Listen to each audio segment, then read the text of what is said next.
Okay, I think we'll get going today. I want to thank everyone for joining in today. I'm really looking forward to today's panel. I think it's going to be really interesting. This is the third in the series as part of the Sport Diversity and Race Project that I am heading up with Dr. Cheri Bradish. And the project is designed to explore some of the tensions, challenges related to diversity, race, and inclusion in sport and the sport industry. We're going to have a number of other panel discussions coming up later in the fall, so I hope you'll join us for that. The event itself wouldn't be possible without the support of the Ted Rogers School of Management at Ryerson University in partnership with the MLSE Foundation, MLSE LaunchPad, and the Office of the Vice President of Equity and Community Inclusion. To begin, we're going to start with a land acknowledgement in recognition that we are presenting today from land that was taken from Indigenous communities and in respect to their position in our world today. So this land acknowledgement comes from the Aboriginal Education Council at Ryerson, and it acknowledges that Toronto is in the dish with one spoon territory. The dish with one spoon is a treaty between the Anishinaabe, Mississauga, and Haudenosaunee that bound them to share the territory and protect the land. Subsequent Indigenous nations and peoples, Europeans, and all newcomers have been invited into this treaty in the spirit of peace, friendship, and respect. Even though that we give a land acknowledgement, we recognize as well that this is only one part of our commitment to the reconciliation that is necessary for us all to move forward and to bring peace and hopefully togetherness in this very sort of complicated space, particularly leading up to the National Reconciliation Day that we will be celebrating later this month. Without further ado, I am so happy to introduce our amazing distinguished panel with Saroya Tinker from the Toronto Six, Eli Wolff, the director of the Power of Sport Lab, Savannah Hamilton, a host and producer at MLSE, and Rob Koehler, the director general of Global Athlete. How is everyone doing today? It's a pleasure to have you all. I think we'll just kick it off by, I want to learn a little bit more about you. Some of you I know well, some of you I don't know you so well. And I'm sure that our attendees would love to hear a little bit about your background and what brings you here today. And also some initial thoughts about what we're going to be discussing today, which is the role of athletes and social justice in the world of sport. So why don't we kick it off, Savannah? You're in my top left, so why don't we start with you, and then we can go around and everyone feel free to join in. That's awesome, because you're in my top left as well, so this works out perfectly. Well, first of all, thank you for having me on this panel, Richard. I'm looking forward to discussing everything that we're going to be diving into today. I think it's necessary. It wasn't that long ago that actually I was a Ryerson student myself. I also went to Ted Rogers. I was in that building many, many times. So for those watching, shout out to you guys. My name is Savannah Hamilton. I'm a host and producer, as Richard said, at MLSE. I primarily work with the Raptors. However, I actually just recently shifted gears to also working with overall content for all of the teams, focusing on the community and culture aspect, which includes conversations like these. Aside from that, I've worked with CBC in the news department. I've worked with the Pyeongchang Olympics. That's the Winter Olympics prior to the summer ones before. I have also worked in sponsorship in the sport business aspect. I was actually part of Tangerine and launched some of their social media going into the Raptors season a few years ago when they had that partnership. So that's my overall background. I'm sure we'll dive into more stories and whatnot, but thank you, Richard.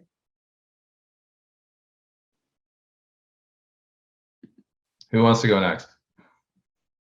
Eli, let's go with you. Great. Well, thank you all for this great conversation. We're looking forward to it.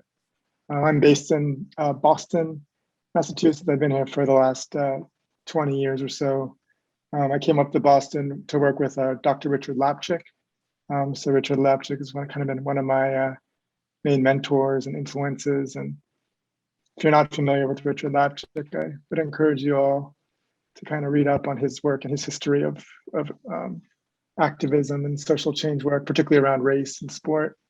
But for me, my work and area has been around several areas, but the first track I'll talk about is disability. And so I've been very involved on athlete activism and social change around persons with disabilities in sport, and have kind of been looking at how and work around race, gender, sexual orientation, and then making sure disability is included in the conversation, because oftentimes disability is not included as part of the diversity and inclusion conversation. So did a lot of kind of early work on that. I worked on a Supreme Court case for Casey Martin, which is pretty cool. But worked a lot with like ESPN, the ESPYs, and bringing disability into spaces that it hasn't been before. I also worked on the United Nations Convention on the Rights of Persons with Disabilities, drafting Article 30, which is around persons with disabilities in sport.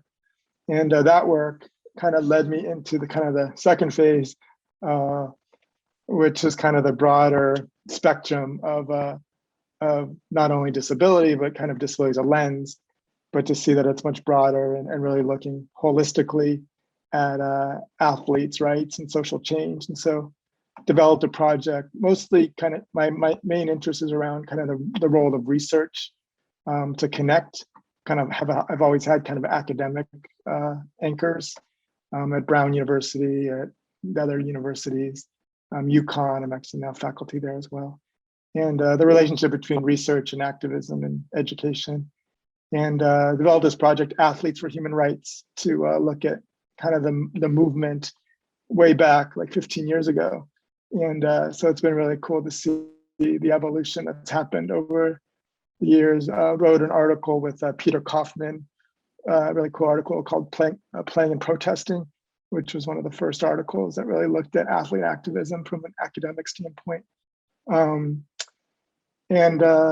really that area of athlete activism then kind of led me to working with the Muhammad Ali Center. So I've worked since 2013 with Muhammad Ali's foundation and the center there, kind of doing different projects around athlete activism.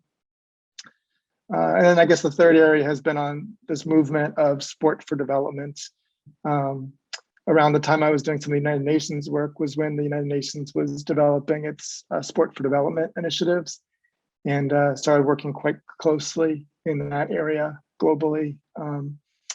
And so that's been really cool, kind of just to see these three areas of disability, athlete rights, and then sport for development, kind of all anchored around human rights. So kind of human rights at the core, but then kind of how it translates into these other areas. So, but yeah, here in Boston, I have two kids. I have a 4-year-old and a 1-year-old, and kind of grounded every day by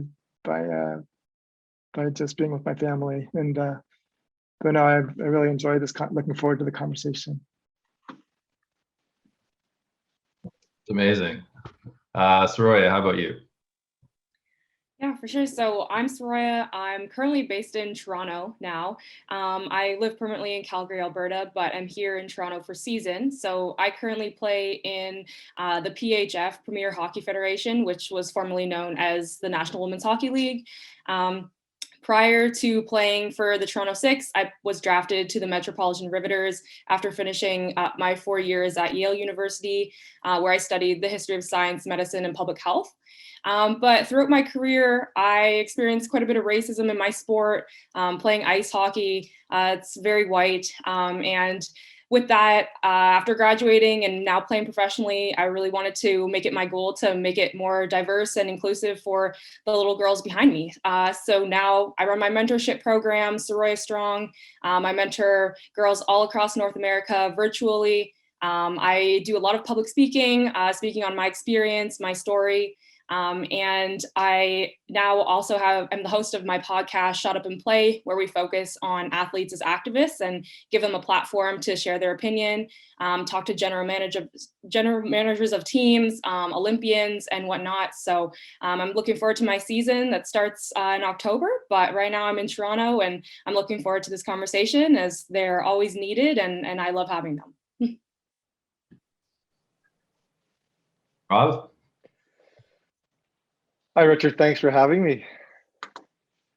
Rob Keehler, my background prior to what I'm doing now, I used to be the Deputy Director General of the World Anti-Doping Agency. My previous career, I was in anti-doping for, I don't know, 20 years, I guess. One of the things that I always took away from anti-doping and wasn't the doping side of it, it was the athlete side. And I was always a strong advocate for supporting, promoting, and fighting for athletes that wanted a voice to change the system. And after leaving the World Anti-Doping Agency, I was asked to start up a new organization, which is about 2.5 years old right now, an organization called Global Athlete. It's a non-for-profit that we are here to fight for athlete rights, to amplify athletes' voices, to change sport for the better for athletes, to level the playing field and create some balance, because there's a huge imbalance in the world of sport when it comes to athlete rights and administrator rights and people running sport. And I think this topic itself, Richard, has really shown the power imbalance, because leading into Tokyo, when athletes wanted to take a stand or wanted to stand up on social and racial justice issues, they were being told to be quiet to some degree. And there has been a shift, but not nearly far enough. So that's our role. Is we are very bottom-up approach. We want to see athletes be able to utilize their voice should they want to, and should they not want to, we're here to be that voice for them and to bring those issues forward. So it's kind of what we do, and I really look forward to hearing everyone's views today. Amazing. And of course, I always do this. I should probably introduce myself. My name is Dr. Richard Norman, and so I'll leave it there. The rest we'll figure out. But I wanted to hear your perspectives on this. Is such an important topic to me. I'm a sports junkie. I've grown up with sports, but it's always been challenging. It's been a challenging space for a number of different reasons. But I kind of want to focus on this current time because it's unprecedented in so many different ways, and wanted to hear your thoughts about the role of athletes and stepping up, and even the challenges that have been presented. I don't know who wants to take that, but we can go around the horn again, or if somebody wants to jump in, feel free. I'm happy to jump in. I mean, I think one of the themes that I've taken away we spent a lot of time listening, and through my sport career, I was an ice hockey player as well, and you learn very quickly that you should be quiet, or you should be solving things inside the dressing room, or solving things inside the team, or now moving into sport, you try to resolve things in the boardroom. And the past 1.5 years, 2 years, I've seen the shift because the boardroom hasn't worked to change things. It just repeats itself over and over again. And the theme that I've seen, and it's the power of the women's voice. If you take a look and you take a stand back of who is pushing for change and being vocal, and I'll give you examples of that. It's women in sport. I mean, if you take the WNBA, who led the Black Lives Matter whole awareness program and demanded to be able to stand up for their communities. You take USA Hockey, ice hockey, who basically said they weren't going to go to the World Championships unless they had equal pay. Women's soccer in the United States. You have tennis now, Billie Jean King standing up saying, hey, we're getting more ratings than men. Surely we should be able to have equal pay. You're having breastfeeding women who weren't allowed to bring their babies to Tokyo, who stood up and made it very clear that we are bringing our babies to Tokyo, and the IOC had to back her down. Mental health issues, Simone Biles, Naomi Osaka. So you're seeing this sea of change and these voices coming up where people are listening. And I think moving forward, we talk about change. We need more people, more allies to stand up on all of these social and racial issues and be vocal and not back down when told to sit down and focus on your sport. So I think that's what I've really noticed the last year and a half is the women have really stood forward and being fearless. And I think men need to be allies and start joining that call. Yeah, I mean, I couldn't agree more. As a professional athlete right now, I think I love seeing my league. I love seeing the WNBA, take the charge with those initiatives. And for myself, I like to see the uncomfortable conversations being had, such as these. And I mean, I think it's going to be imperative for moving forward. And I think that it's so important that us women are standing up for ourselves. But like you said, I think the men as our allies is going to be huge. I think that whenever I see an NBA player repping a WNBA hoodie or something, I think that shows their support. And those are obviously little ways in which people can help, but there are so many more ways. And I think the men being our allies is going to be a huge aspect for that. Yeah, jumping on to that, I have the absolute privilege and an honor to cover the WNBA myself. I have a show called Swish on NBA TV Canada, and it's been a league that I've seen progress. And only recently, actually, I did a little rant or speech, I guess you could say, on the show, just talking about how the WNBA was really about social change and activism and diversity, in which they did get scrutinized for, or when they first stood up, they actually got penalized by with fines, and the commissioner wasn't having it at the time.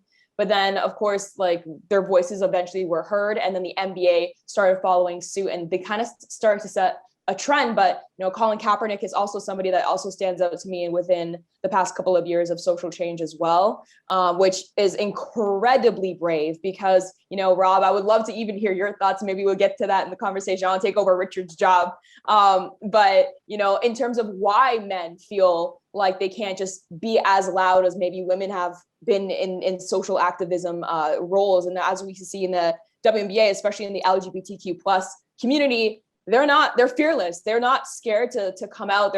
In fact, it's actually normal. And me being a former basketball player at Ryerson University, it was relatively normal to have teammates that identified with that community. And it was not even challenged whatsoever. There was no hostility in the locker room at all towards it, at least in my perspective as an ally. And so now having the absolute privilege of covering sports so intimately, and I cover the Raptors as well, these conversations aren't had as frequently, I've taken notice to that. However, with the rise of BLM, I was talking to Dr. Richard just before we got live here about how, BLM was kind of the catalyst of having bigger conversations, of normalizing these type of conversations. However, the thing that I feared the most was that it was a trend, as we saw the Instagram Black Square. And so there's a lot to dissect there, but these continuous conversations that we're having even today is what needs to continue to go forward, is how we continue to push sport as well. I can just add a couple quick points. And I think one thing that I find interesting is that these conversations are about finding solutions. It's actually like a human right, bringing up human rights is actually a positive. It's actually, we're trying to make the world better and trying to figure out how to make things better. And I think sometimes these conversations, instead of leaning into the conversations, that there's sort of the whole term of human rights or this perception of it's actually something we don't want to do. And so I find that really interesting, that instead of really leaning into these conversations and really being receptive and proactive, and particularly from those that are in positions of power, or in leadership, that really these conversations are about leadership. So and about solutions. So to me, that's something that just does, to me, it just seems like there needs to be a much more proactive angle on that, and also to see it as a positive and really a way of doing good in sport, rather than this kind of being an evil thing, or that we're trying to, make bad, that this is actually good. So I think that's an interesting aspect. I guess the second thing I just wanted to share is just about some of the notions of of being an athlete and being in sport. are actually tendencies toward being an activist. So some of the things that we learn about, cooperation, or learn about critical thinking, or how do we, teamwork, or, a lot of the things and skills that we learn through sport are also things that are actually really good for being an activist. So it's kind of interesting, kind of that dimension of it as well, just because I think that can be leveraged as well. That we're trying to tell people to learn how to be a great in sport, but that same greatness is also about how to be a great change agent. So I think that's an important dynamic that, we can't ask someone to be a great athlete and then tell them not to be a great change agent, because those are oftentimes the same skill sets. So I don't know, I think that's an interesting aspect. And then I guess the third point I'll make is about tactics, just because I think tactics are interesting, because sometimes when athletes and others are coming into the realm of social justice, it may seem like scary, or it may seem like, oh, what does it mean to be an activist, or that's something that is dangerous to me, or it's going to be risky, which it may be. But I think part of it, there's an educational element of what we're talking about, and tactics. There's a variety of tactics. There's a variety of ways to engage, and so I think that's the third thing that I'll offer, that we need to kind of have those conversations, being able to help young people understand that there's a variety of ways, and oftentimes they are, even writing an article, or there's so many different ways to engage. And I think part of that is to really help expand people's minds to the possibilities. Savannah, I don't know if I have an answer to your question on the why. I know I'm not afraid to. I've never been afraid to, and it's gotten me into a little bit of trouble at times, and told I'll never get another job in sport if I ever leave Global Athlete. But I think it's, men have been around the tables for a long time, and just look at any sport boardroom and you see who's around the tables. So that's kind of the cultural way of, they want to resolve problems. They want to address these things the way they have in the past. And the women haven't had a seat around the table. It's changing for the better. And I think knowing that this is the way they can be changers is making a difference. And now you're seeing more organizations, the Toronto Maple Leafs, for example, taking Haley Wickenheiser as their sport development, or the director of sport development for the Toronto Maple Leafs. So I hope there's a change. I hope it continues to change, because we need that diversity, and we need people to be standing up. And I think the more we have these discussions, I think the better we're off in terms of enabling and saying we need everybody to use voice. And with that, and just the last thing I'll say on And I it can is, also offer, it's not for everybody. I'll follow up on you on why. Yeah, it's not for everybody. And we talk about athletes. Athletes shouldn't be held to a higher standard, I don't think, than anyone else. So if an athlete wants to talk about social, racial justice, wants to stand up on issues, then we allow them, we empower them, we support them, we be allies to them. If they're not comfortable with that, that's okay. They can fill another role. And that's where one of the pursuits we've always taken is find your space, find your role, and be you moving forward. And I think that's kind of what we always like to address with the athletes we work with. Yeah, I'll just offer that I do think there's an important element of experience, of experiencing wrongs.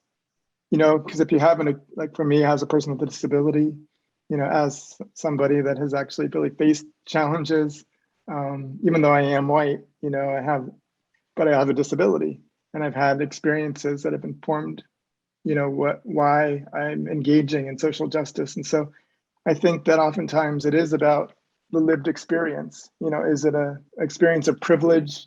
Is the experience of not facing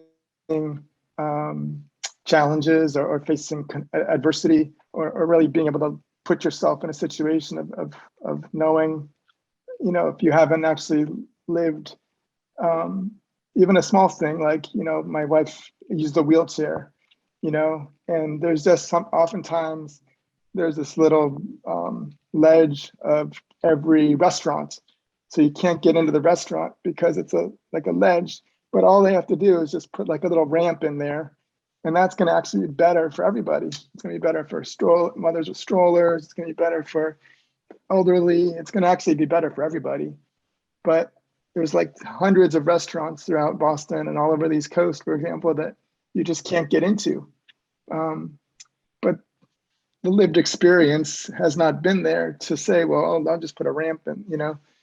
So I think part of it is the reason why, people in power also, they feel comfortable with the positions they're in. And so to be able to challenge the status quo, to actually transform the culture or the system, I think those are factors. But I know that was one of the questions about lived experience, but I think that lived experience is probably one of the most powerful ways of really, and that experience can come from, to become an ally, that can come through relationships, that can come through understanding. But until you have that aha moment, until you're like, it clicks, then it's not happening. So I think the more we can get people to that aha moment is going to be important. Well, that's great. I mean, I got no more questions. You're checking off all these boxes as I was going along. It's quite interesting. Wanted to talk a little bit about the lived experience, though, because there's been a lot of focus and attention on that. And sort of what are we still missing in this conversation? I mean, part of it is, like you're talking about, these very small things that could actually lead to huge impacts. And so what are the challenges, within bringing these stories to light that people just aren't, perhaps in the dominant side within, the sports systems? What are they missing? Is there any ideas from you all about what they don't see? I'll go. I'm not sure if I would quite call it a trope, but I mean, I think that athletes are often viewed in a different sense than, I don't know, your fan maybe. I think athletes are viewed you're supposed to be strong, you're supposed to be courageous, all these amazing things as an athlete. But I think the thing people often don't realize when it comes to athletes expressing their mental health issues or something that's gone on at home, that these people are husbands, they're wives, they have kids. We're more than just your Friday and Saturday night entertainment. And I think that that's something that it needs to be stressed. And I think that only is going to come to light when athletes decide to share their deep stories that I don't think that they should have to share. But as far as I've seen, the only change I've really seen put into place is when people have shared those personal level stories. So I think we need to realize that athletes are more than athletes. We have so much more going on in our lives than just our sports. On that note, I do want to also mention, though, it's almost it's a sensitivity, because in one hand, personal stories do create a lot of change, and I truly believe that, as I totally identify with a storyteller. However, I'm also very sensitive within my work and role at MLSE that not everybody wants to share that story, or they're comfortable sharing their story, or it can even open up previous wounds of their past, and it's not always easy for people to have to share what's it like to be a one and only, or when you may not get the it may not be as received as well, and that's why it takes that much more courage for people who do speak up, because they are going to cause, by natural exposure, potential backlash, potential shut up and dribble, potential outrage from public, or even people within the organization itself. How many times have we seen people in higher positions at the boardrooms telling their athletes, hey, zip it, this, just play your sport, right? I've even seen that in the WNBA, and we talk about how progressive it is, but it happens everywhere. So there's definitely that sensitivity, and I'm very conscious of it as when I'm hosting, if a person is willing to go down that road of a lived experience versus just expecting them to as well. I know in my personal experience as a woman of color in media, which is not that common in Canada, believe it or not, especially as a Black woman, Kayla Gray and I are actually the only two Black on-air full-time personalities in Canada in sports. It was overwhelming at first when I had to talk about my journey and share some experiences of what I've had to deal with, and it goes all the way back to what I had to deal with even at Ryerson, even before Ryerson, and lived up to that. So Now, obviously, having conversations like these, I'm like, I don't care. Like, let's just talk about it. Let's get it out there. But for sure, there's definitely a bit of mindfulness. And that's why one last thing I could note is, as a listener, listen and be open and receptive. Don't put the judging cap on right away, but also do your own research. Before you ask a question, sometimes see if it's already out there. Chances are it probably is. And that way, even as your own researcher, like you could actually then go back to the person and ask a follow-up question or dig a bit deeper that might not be on the internet. So that's something I would add as well.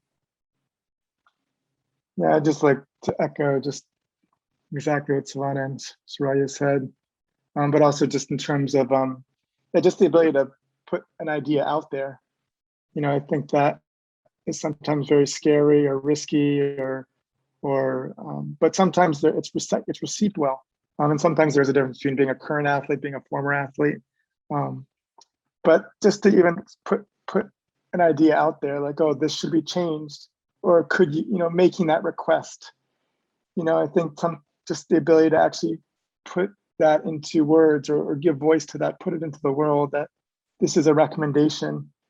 I think for athletes, any that I've, professional athletes, Olympic, grassroots, to kind of form those ideas, put it on paper, articulate it, it's risky, and it's sometimes it's hard for athletes to kind of put that together.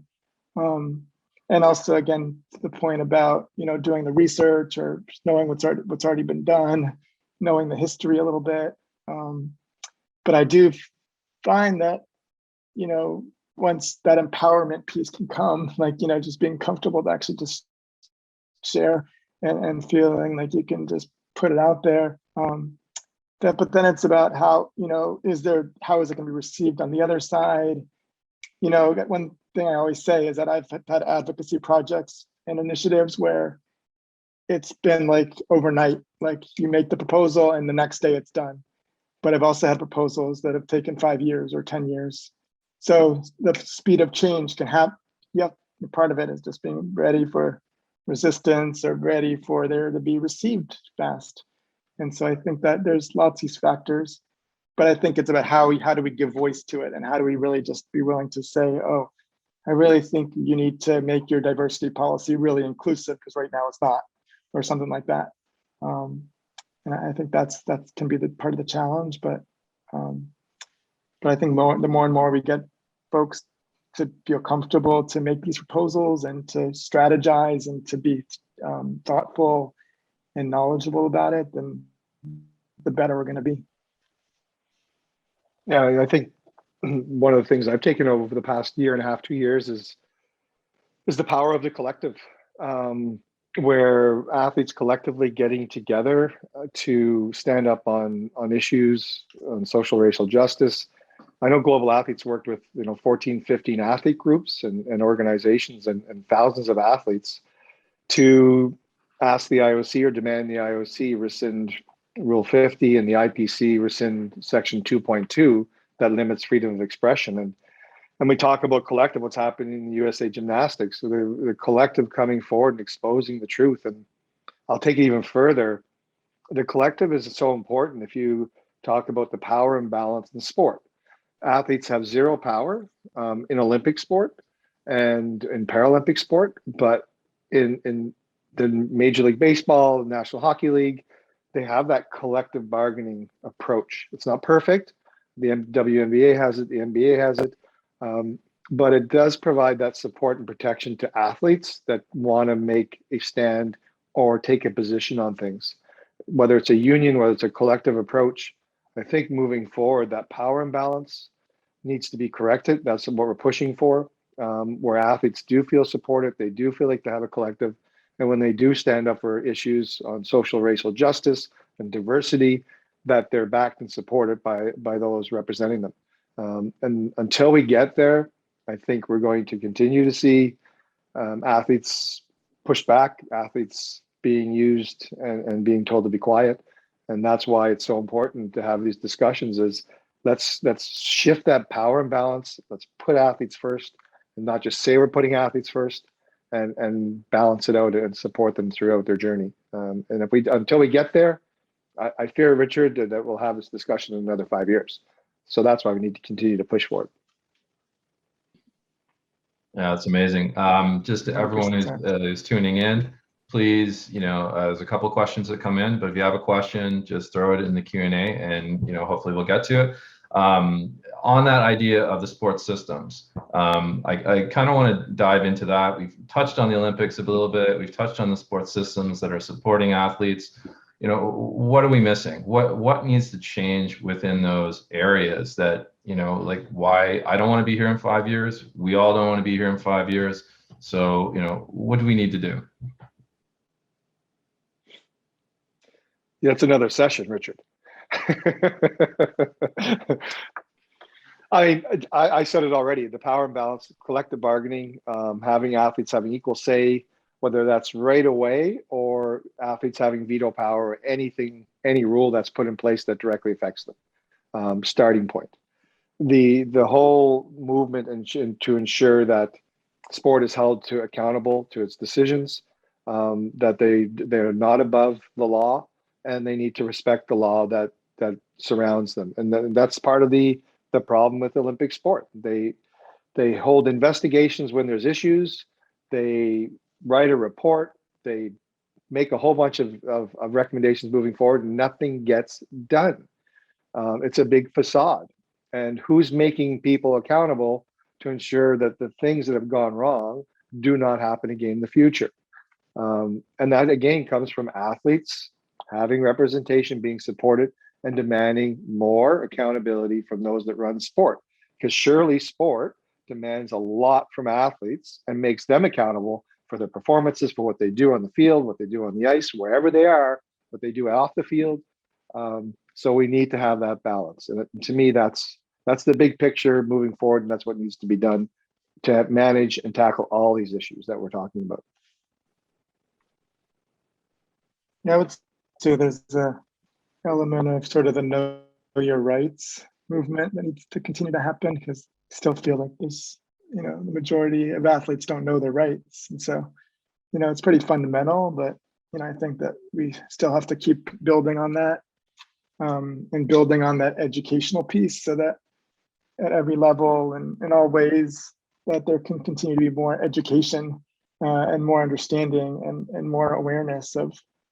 And I know it's hard sometimes, because sometimes that education and those pieces aren't getting through, or it's not seen as important, or, and so I think part of it is how do we, and so I think that's really important. I would echo everything Rob has said about the collective, and I think it's really important to leverage the collective as much as possible, and to organize and to be strategic, and to have a strong voice.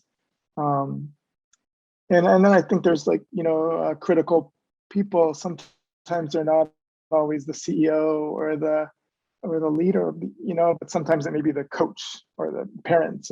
So I think there's other levels of this that are people that are very influential, that are in power of athletes, that we need to start to look at as well, because it's not only the CEO and the leaders of the organizations, although that's very important, but there's kind of these other factors of other people. I would say coaches in particular, but to try to think about those people that are really having that influence, that are silencing the athlete, that are not creating an environment. But once you have those things in place, and then you start, it's all intersecting. It's not one or the other. It's really systemically all these factors. But those are just a few points I thought I'd offer just to follow. I think just to follow on your point, Eli, I think the way that I like to say it is just changing the people, the voices who have a seat at the table, who are responsible for change, putting them in decision-making positions.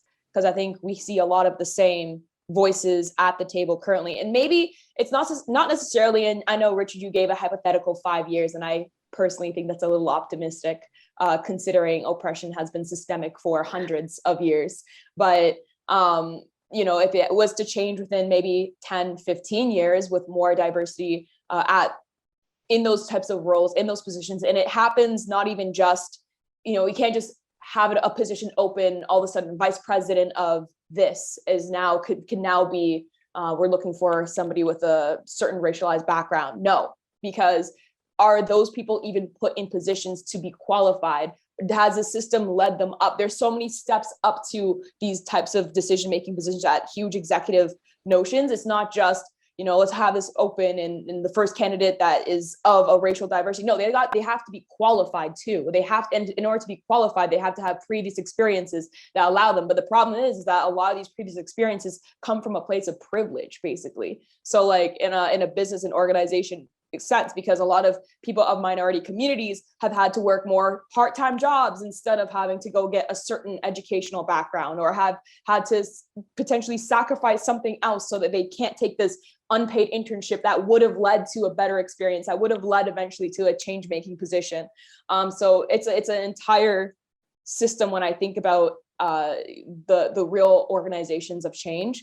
However, that's not to say that it can't happen. And that's not to say that it won't happen, because I definitely think it will, because I see grassroots organizations now like enabling people with minority backgrounds to have that say. And so that's kind of like what I want to add on to Eli, but that's a great point that he made. Yeah, I don't think you guys really left me anything else to say, but I couldn't agree more. I think it's definitely systemic in the way things work. And I mean, maybe 5 years is optimistic, but at the same time, I think a lot of organizations need to think of their athletes before they put their organization in terms of a monetary sense first. I think that your athletes are your organization. Without your athletes, you don't have one. So with that, I think that we need to focus more on our athletes and continue to push for change. So, I mean, if we take that, I want to talk a little bit about the rights and safety of the athletes. Obviously, exposing yourself on these platforms, either as you're in the sport or even after the sport is done, it can be contentious. It can have some ramifications for sponsorship and whatnot. Are there things that you can think of that we need to safeguard, or how do we make that a safer environment for athletes really to participate in these conversations without having backlash?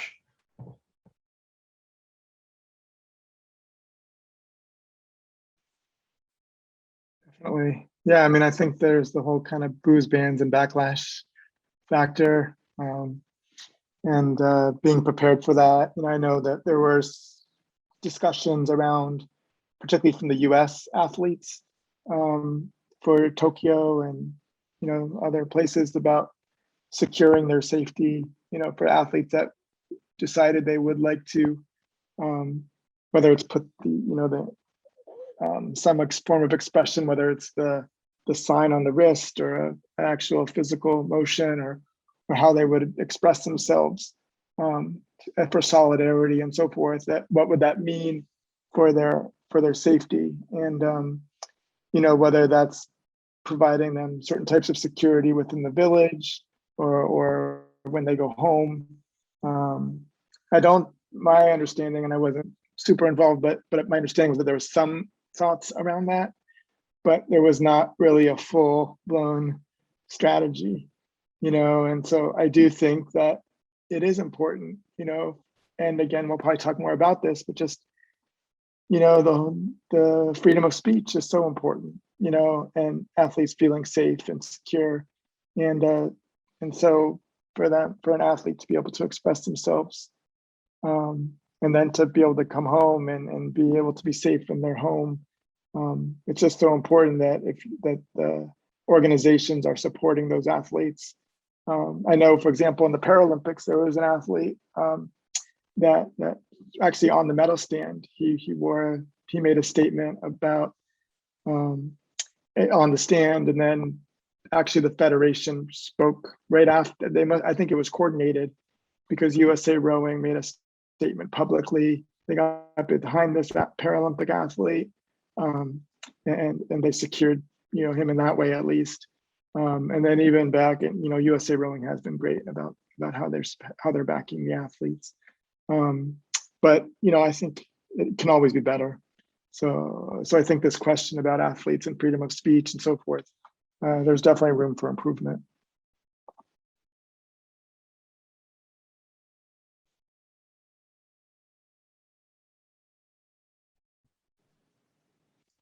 I'll break the silence if you want me to. Another complex question, Richard, because you have sponsors who are, you could put them in the same category as sport owners that are trying to promote and protect their brand. And, Nike, for example, is not, wouldn't put them as a model citizen when it comes to sponsoring athletes and protecting them and looking after them. And I'm not singling, well, I just did single out Nike, but there's more than just the Nikes out there.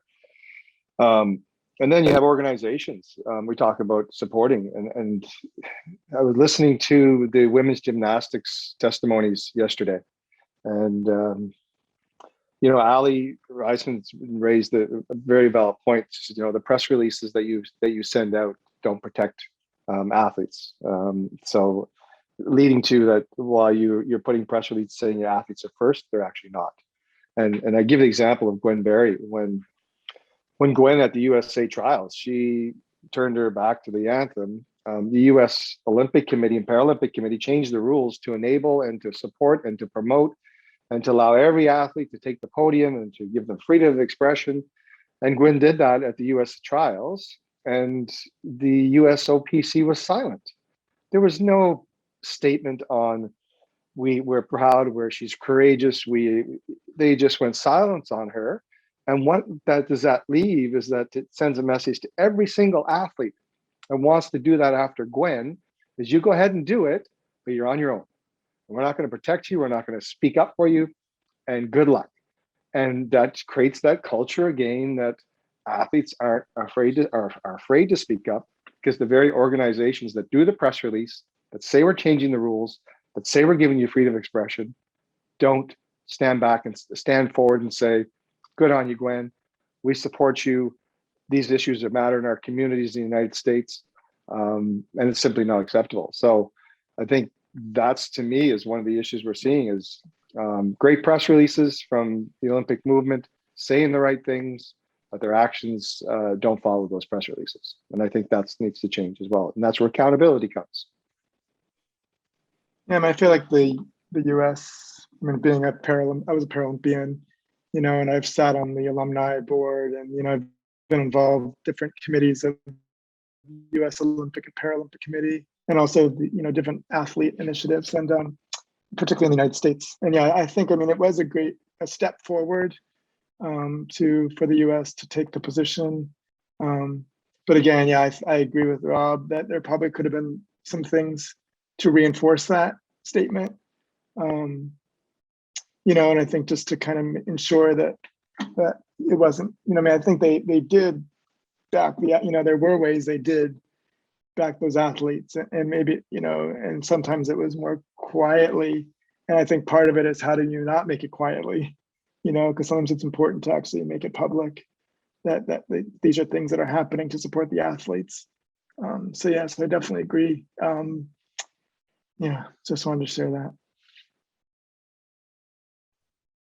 So I'll give you, sort of want to talk a little bit about the next generation. Obviously, we're sitting in this, this new time, and there's been lots of focus on social justice issues.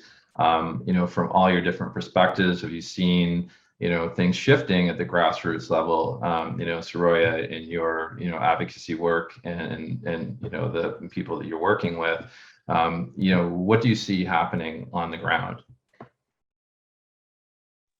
Yeah, I definitely think a lot is happening. I think it's definitely small steps forward, but for myself, what I see happening is the conversations being had. Growing up, I don't think I ever had any of these conversations with a coach, my captain, another teammate, or anything. These conversations and these stories that I've been sharing for the past year have only come out this past year. And I'm going into my 20th year of playing hockey. So for myself, I see the conversations being had. I see the money being donated to Black Girl Hockey Club. I see us providing those scholarships and, trying to get those BIPOC kids in those predominantly white sports. and, allowing these athletes to speak for themselves and letting them know that they have a position, they have an opinion in their league, whichever league they choose to play in. So I wouldn't say I've seen a lot of change happen from a big corporation standpoint, but definitely I see a lot more girls coming in and playing. A lot of the girls want to talk about the issues they have on the team. They want to talk to their coaches and they want to be advocates themselves within their own leagues. So that's exciting for me to see, just because when I was younger, I definitely was not comfortable speaking up. And just now in the 24th year of my life, I'm comfortable speaking up. So I'm glad that they're finding that voice early.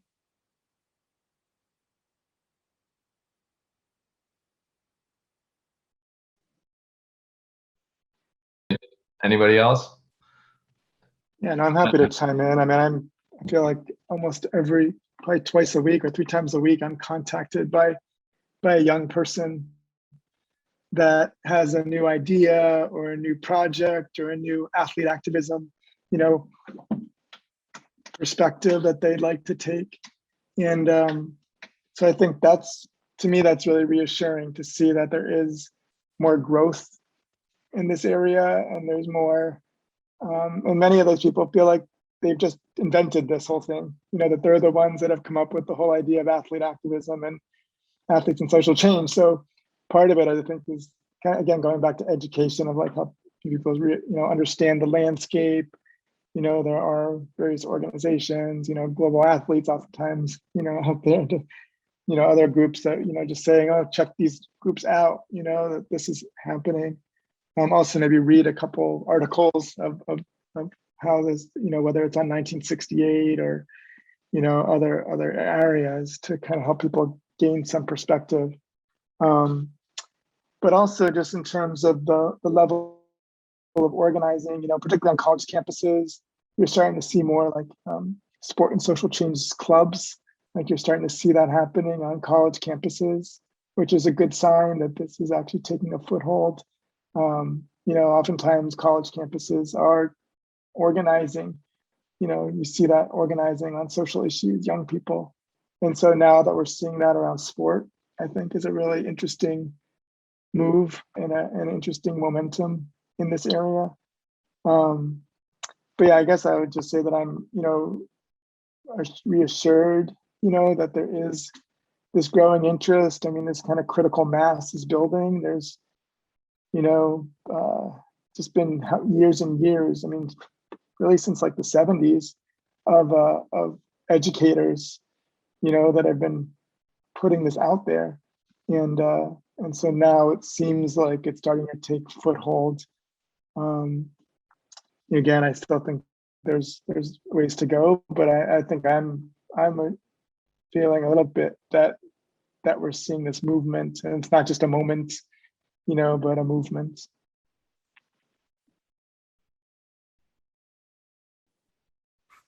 Something that Teresa Reish, the vice president, general manager of the Toronto Raptors, said to me once in a panel similar to this was to speak up even if your voice cracks. And with her being like one of the very few women in front office in the NBA, like that's something that always resonated with me, because I think with this new era that we have launched ourselves in, if you have it, and Sororia, I completely agree with you. Like there was no space for us to really talk and have these types of conversations and be actually heard. It was kind of unheard of, actually. But I think it's important to find your tribe, find your support, people who will have your back, even if the organization that you're currently with maybe doesn't right away or just doesn't or disagrees. It's important to have a solid support system around you regardless. However, I think that now that we're in this new era and voices at the table are being encouraged and being like, no, if you have an experience that you're not okay with, come out, talk to us, let's have these conversations. But the problem is that when you've been told for so long to be quiet, like you almost have to reteach yourself how to speak up on this type of stuff. So it definitely comes from a level of making sure it's a safe space, making sure that it's a comfortable space to speak up within your prospective sport or organization, on top of finding that voice. And sometimes people are not always going to be posting it on social media. Like some people would rather have more one-on-one conversations as well. And those are just as valid. Those are just as important too.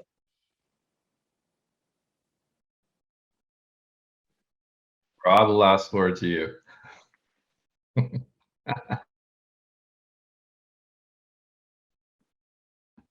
You're on mute. Maybe that's foreshadowing that I shouldn't have the last moment, Richard. Look, I support what everyone has said here. I think we have like-minded people sitting around the table talking about things that we all agree with. And I just reiterate that the discussions need to continue, and not just discussions, actions. And I think that's one of the things that can frustrate people that are trying to change the system is it's slow. And we mentioned, you said the 5-year goal, whatever that goal is. But I think we have seen small victories, and don't be ashamed or don't be afraid to celebrate those small victories, because you need those small victories to keep you going to the next stage, because it's not easy. It's a tough road. I mean, I've been through different lived experience than others. I haven't been in other people's shoes, but just on the whole athlete activism, trying to change the system for the better of all athletes, it's a tough road. And so celebrate the victories. Let's keep talking. Let's keep pushing, and let's make people accountable. And if we stop doing that, life becomes easier for those that don't want to change, and we end up with no change. So that's kind of what my thinking is, and our organization's thinking is. Well, thank you so much for everyone. I realized that we didn't get to the questions. I hope some of the topic areas covered a little bit about what that content was looking at. I really appreciate all of you joining today, and of course our panelists, Savanna, Soroya, Eli, and Rob. It's been a pleasure hearing you and your perspectives on all this. You know, I don't have the words today, but it's been an amazing conversation, and I wish we had 2 or 3 more hours to talk about this, because we certainly didn't cover. There's so much out there that would be great to talk about. But I appreciate everyone tuning in today.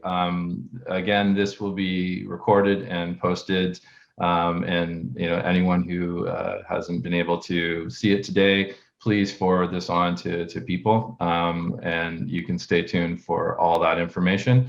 Thanks so much for being part of this today. And again, thank you to the panelists for being such an amazing group of individuals.